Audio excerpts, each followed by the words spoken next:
12,000 feet over Japan. April 1945. Inside the fuselage of a B-29 Superfortress, a cylinder of white phosphorus burns with the intensity of molten metal. The flare glows with a violent, blinding light, filling the aircraft with thick white smoke that spreads through the narrow interior in seconds. There are 11 men aboard. The smoke is so dense it blinds them almost instantly. Flames crawl across the metal floor toward the bomb bay, where racks of incendiary bombs sit stacked in precise rows. If the fire reaches them, the bomber will not simply crash. It will explode in midair. The radio operator reaches down toward the burning flare with his bare hands. He has perhaps 14 seconds before the aircraft becomes a fireball. White phosphorus does not behave like ordinary fire. The chemical ignites the moment it touches oxygen and burns until the material is completely consumed. Water does nothing to stop it. Covering it only delays the inevitable. Inside the aircraft, the burning compound reaches temperatures above 4,000 degrees Fahrenheit. The metal casing begins to melt. The smoke is thick, white, and poisonous. Even a brief inhalation can damage lung tissue. Inside the sealed fuselage of the bomber, it spreads quickly, filling every compartment. The B-29 is called the City of Los Angeles, and the flare that now burns inside it was never meant to ignite there. The bomber is flying at 12,000 feet, heading toward Japan for a nighttime incendiary raid against Kuriyama, a rail and industrial hub in central Honshu. The aircraft belongs to the 52nd Bombardment Squadron, 29th Bombardment Group. The date is April 12, 1945. It is shortly before midnight. The flare lies on the deck between the forward bomb bay and the flight deck, burning with relentless intensity. White smoke pours through the pressurized cabin. The fumes alone could incapacitate the crew. But the real danger is behind the flames. Inside the bomb bay sit thousands of pounds of M69 incendiary clusters. If the fire spreads even a few feet farther, the entire bomber will detonate. The B-29 Superfortress is the most advanced bomber the United States possesses. It can fly farther, higher, and faster than any bomber before it. It carries more bombs and more sophisticated equipment, but it was never designed to survive an internal phosphorus fire. The aircraft's aluminum structure would burn through in minutes. Electrical wiring, hydraulic lines, and control cables run along the interior just inches from the blaze. Even the self-sealing fuel tanks cannot protect the bomber from a fire already burning inside the fuselage. At this moment, the aircraft weighs nearly 65 tons. The engines are running smoothly at cruise power. The autopilot holds the bomber steady as the formation tightens for the final approach toward Japan. None of that matters now. Inside the aircraft, visibility drops to zero. The pilot, First Lieutenant Arthur Meerhoff, cannot see his instrument panel. The co-pilot cannot see the pilot. The flight engineer cannot see either of them. The interphone fills with coughing and broken voices as crew members struggle to breathe through the smoke. And the flare keeps burning. Each M47 marker flare contains about 8 pounds of white phosphorus. Once ignited, there is only one way to stop it. It must be removed from the aircraft. The problem is that nobody can see where it is. The radio operator's station sits closest to the flare. Staff Sergeant Henry Eugene Irwin had been sitting there when the malfunction occurred. He watched the flare drop into the chute in the aircraft floor. It should have fallen clear beneath the bomber. Instead, there was a flash. The chute cover exploded upward, and the burning cylinder shot backward into the radio compartment. Irwin is 23 years old. He has been in the Army Air Forces for 2 years. Trained as a radio operator, he has already flown multiple combat missions since the 29th Bombardment Group arrived in the Marianas earlier that year. He is known among the crew for being dependable and methodical, not the kind of man who seeks attention or volunteers for unnecessary danger. He simply does his job. Now the burning flare lies somewhere near his feet. He cannot see it, but he can feel the heat through the soles of his boots. The smoke burns his eyes and lungs. Irwin drops to his hands and knees. The aluminum floor is already scorching hot. Behind him, the rest of the crew scramble toward the rear of the aircraft, trying to escape the spreading smoke. Irwin moves in the opposite direction, toward the fire. He reaches forward through the smoke, searching by touch. His hand finds the cylinder. The phosphorus has already burned through the metal casing.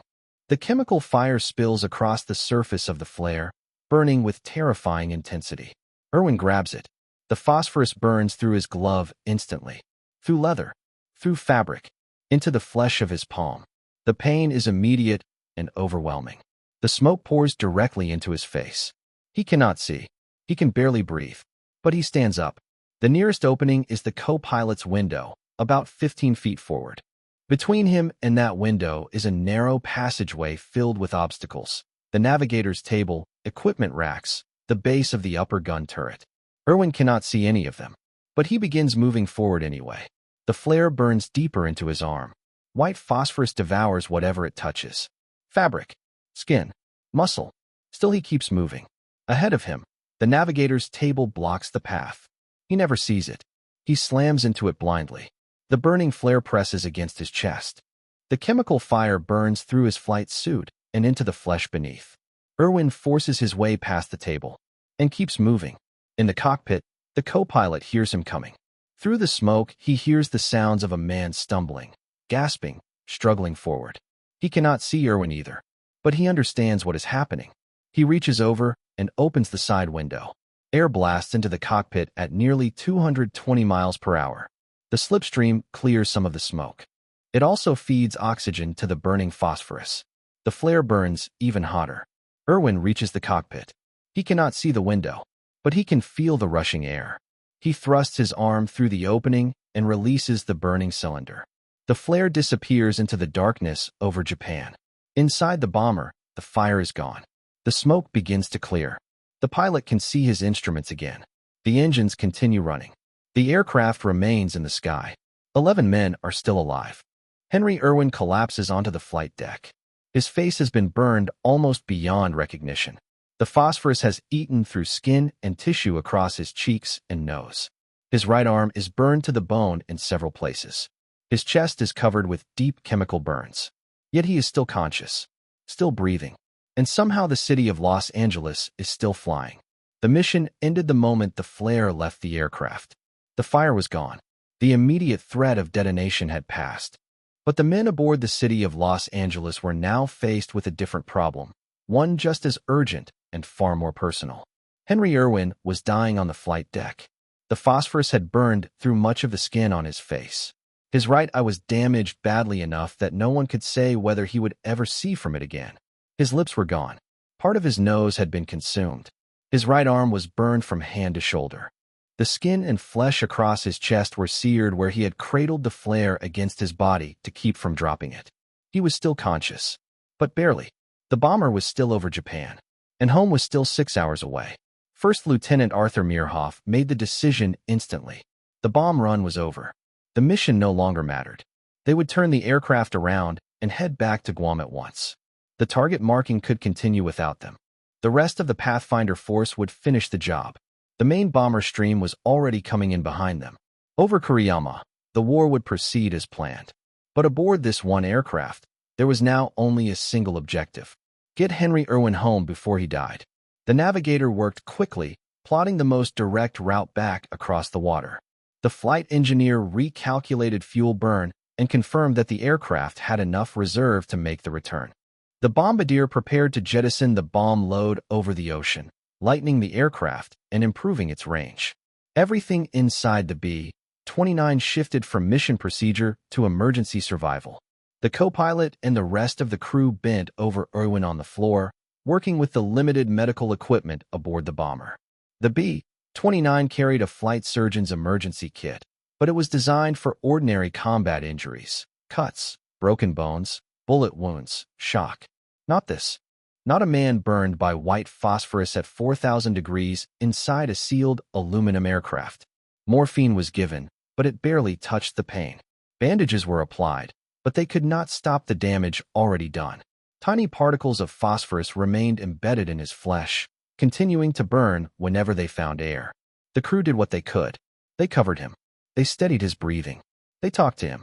And then they waited. The return flight became an endless stretch of dark sky and suspended time. The engines droned steadily. The bomber pointed south. The Japanese coast faded behind them. No anti-aircraft batteries reached for them now. No night fighters came searching through the dark. The weather remained clear, as if the sky itself had decided not to interfere further. Inside the aircraft, the hours moved slowly. Irwin drifted in and out of consciousness. Sometimes he tried to speak. His voice was weak and damaged, the words nearly impossible to understand. The men around him leaned in close, trying to catch fragments of what he was saying, but often they heard nothing more than a breath, a whisper, a sound without shape. He was alive. That was all that mattered. For the moment. Hours later, the city of Los Angeles approached Guam. At about 0700 hours, the bomber entered the landing pattern over North Field. Meerhoff radioed ahead immediately. They had a crewman aboard in critical condition. An ambulance needed to be waiting. The tower acknowledged at once. The B-29 came in low, touched down cleanly, and rolled across the runway toward the hard stand. By the time the engine stopped turning, medical personnel were already climbing aboard. They found Irwin bandaged, burned, and barely conscious, lying where he had fallen after throwing the flare clear. They lifted him onto a stretcher with extreme care and rushed him to the base hospital. The doctors did not expect him to survive. The burns were too severe. Phosphorus injuries were especially dangerous because the damage continued even after the visible fire had ended. Particles could remain buried in tissue, reigniting when exposed to oxygen. Infection was already beginning. The damage to his eyes and lungs was extensive. Surgical techniques in 1945 were not equipped to handle wounds on this scale with much hope. But they treated him anyway. They removed phosphorus residue from the burns. They cleaned the wounds, applied new dressings, administered antibiotics and more sedatives. Then they waited to see whether his body would hold on. News of what had happened spread quickly through the 29th Bombardment Group. At first, the story sounded impossible. A man had picked up a burning phosphorus flare with his bare hands, carried it through a smoke-filled B-29, and thrown it out the window before the fire reached the bomb bay. The crew confirmed every detail. They had seen it. They knew exactly what would have happened if he had hesitated. And because they knew that, they also knew what his actions deserved. The group commander, Colonel Carl Story, reviewed the crew statements himself. He spoke to the men aboard the aircraft, studied the circumstances, and reached the only conclusion possible. Henry Irwin had done something that far exceeded courage in the ordinary military sense. He had acted beyond training, beyond expectation, beyond reason. Colonel Story began the recommendation for the Medal of Honor. Ordinarily, that process took time, a great deal of time. Recommendations had to move through command channels, statements had to be reviewed, and approvals had to pass through layers of bureaucracy before finally reaching Washington. In wartime, fast could still mean weeks, sometimes months. Henry Irwin did not have that kind of time. His condition was still critical. He might live. He might die. No one could say. Story understood this and took the matter directly to Major General Curtis LeMay, commander of the XXI Bomber Command. LeMay approved the recommendation immediately. From there, it went to General Henry H. Arnold, the head of the Army Air Forces in Washington. Arnold reviewed the case on April 13, 1945, the same day Irwin had been wounded. He approved the award without delay. There was only one problem. There was no Medal of Honor in the Marianas. None had been stocked there. The nearest one available was in Honolulu. Arnold ordered it found and flown to Guam immediately. A Medal of Honor was located in Hawaii, loaded aboard a transport aircraft, and sent west across the Pacific. The flight took about 8 hours. On April 19, 1945, exactly 1 week after the mission, General LeMay entered the hospital room where Henry Irwin lay. Colonel Story was with him. So were several members of the crew from the city of Los Angeles. Irwin was heavily sedated, wrapped in bandages, his right arm immobilized, intravenous lines running into his body. He could barely see through the damage to his eyes and the dressings over his face. LeMay pinned the Medal of Honor to the pillow beside him. Then the citation was read aloud. It described the malfunction, the fire, the decision to pick up the flare, the movement through the aircraft, the ejection of the burning cylinder through the co-pilot's window. It stated that Staff Sergeant Henry Eugene Irwin had distinguished himself by conspicuous gallantry and intrepidity at the risk of his life above and beyond the call of duty. And all of that was true. But the language, precise as it was, did not capture the reality of what had happened. It did not describe the smoke so thick that no one could see. It did not describe the smell of burning phosphorus or burning flesh. It did not describe the sound of a man choking and stumbling forward through the cabin while fire consumed his arm and chest. It did not describe the pain. No citation could. Irwin was too weak to speak. He did not move. But he understood. He had become the first living enlisted man in the Pacific Theater to receive the Medal of Honor during the war. Against every expectation, Henry Irwin did not die. In the days following the incident aboard the city of Los Angeles, the doctors at the base hospital on Guam watched his condition closely. They expected infection to take him. They expected organ failure, shock, or respiratory collapse. Instead, he kept breathing.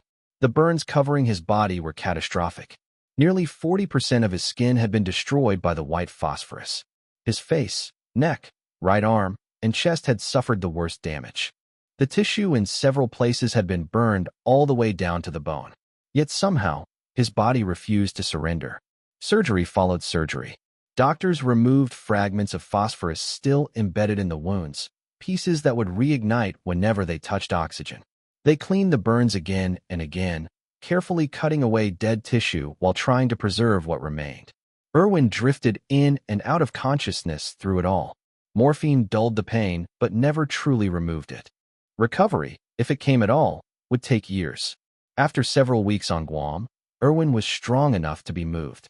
A transport aircraft carried him across the Pacific to the United States, where he was admitted to a military hospital for long-term treatment.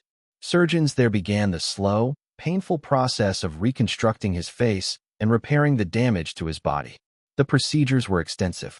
Skin grafts were taken from other parts of his body and transplanted onto the burned areas. Burned tissue had to be removed repeatedly. New grafts were applied. Sometimes they failed and had to be attempted again.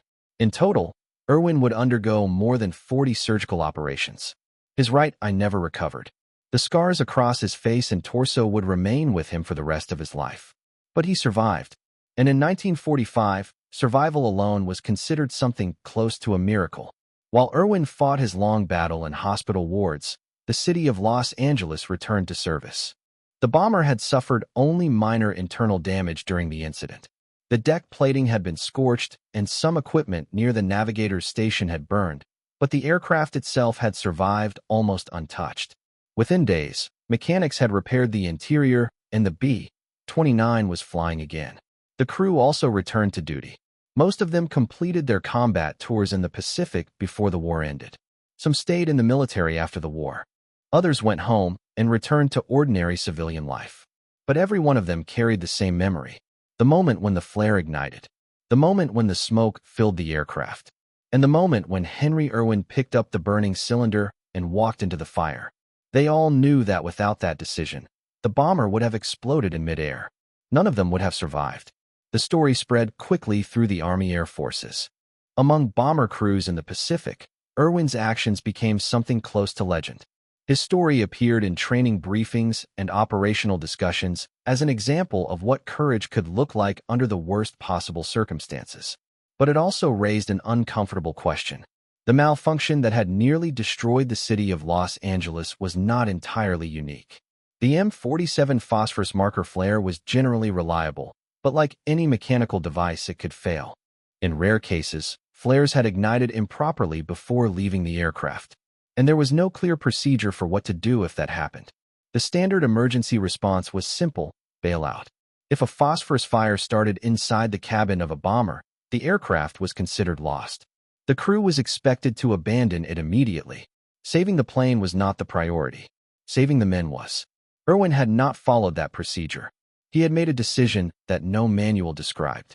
In a matter of seconds, he had judged that the flare could be removed before the fire reached the bomb bay.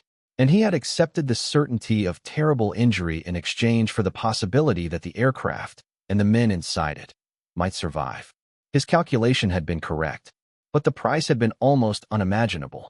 When reporters and officers later asked Irwin how he had managed to hold the burning flare for so long, he never offered a dramatic explanation. The doctors who studied his injuries estimated that he had carried the flare for 12 to 15 seconds. Under normal circumstances, even a brief touch would have forced a person to drop it immediately. The pain alone should have made it impossible to hold. But Irwin had not dropped it. He had carried it the entire distance to the cockpit window. The physicians suggested adrenaline. Extreme stress could sometimes push the human body far beyond its ordinary limits. The crew had their own theories. Some believed it was simply courage. Others believed something deeper had driven him forward, something that could not be measured or explained. Irwin himself never encouraged those ideas. Whenever the subject came up, he usually dismissed the attention with a quiet answer. He had simply done what needed to be done. Nothing more, nothing less. After the war ended, Irwin returned home to Alabama. The conflict in the Pacific ended only 4 months after the night of the flare incident, following the atomic bombings of Hiroshima and Nagasaki. The aircraft that delivered those bombs were the same type of bomber Irwin had served aboard, the B-29 Superfortress. But Irwin never spent much time discussing the larger events of the war. His focus remained closer to home. Recovery from his injuries took years. Even after leaving military hospitals, he continued to undergo medical procedures and treatments. Eventually, he settled back into civilian life in the same region where he had grown up. He married, he raised a family, and he went to work for the Veterans Administration, helping wounded servicemen navigate the complicated system of benefits and care that often followed military service. It was quiet work, practical work, the kind of work that suited him. Irwin rarely spoke publicly about what had happened aboard the city of Los Angeles. Veterans organizations sometimes invited him to events or ceremonies, but he often declined. Reporters occasionally sought interviews, hoping to capture the story of one of the war's most dramatic acts of individual courage. Most of the time, he refused. He did not want to be known for a single moment in the sky over Japan, even if that moment had nearly cost him his life. He believed he had simply done his job. The idea of heroism made him uncomfortable. Henry Eugene Irwin lived for decades after the war. The scars remained. So did the damage to his eyesight. But he lived a full life, raising children and working quietly in the same part of Alabama where he had been born. On January 16, 2002, he passed away at the age of 80. He was buried in Elmwood Cemetery in Birmingham, Alabama, with full military honors. The Medal of Honor awarded to him in that hospital room on Guam survives today as a piece of history, displayed in a case where visitors can read the official citation beneath it. The words on that card describe the event in formal language. They explain the malfunction, the fire, the decision to remove the flare, and the lives that were saved. But they cannot fully capture what happened inside that aircraft. Some moments in history are simply too raw, too human, and too immediate to be reduced to official language. For 15 seconds in the smoke-filled cabin of a B-29, Henry Irwin carried a fire that should have killed him. He carried it until 11 other men could live.